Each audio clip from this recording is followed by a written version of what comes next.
Ang smart Kellen machine dito sa Transfer It Lucena ay ginamit ng isang araw na may 29 total meter. Ito ang printer head area, ang copying, head clean,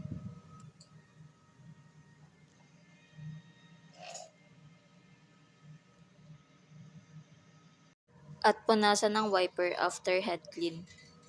Nozzle check. Ang ink system ay tama lang. Ang waste tank ay nalinis kanina. AVR at ground wire. Nandito ang stocks namin ng used, unused, at film.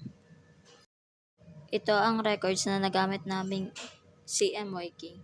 Isang white, isang film, at isang powder. Ito naman ang daily output namin.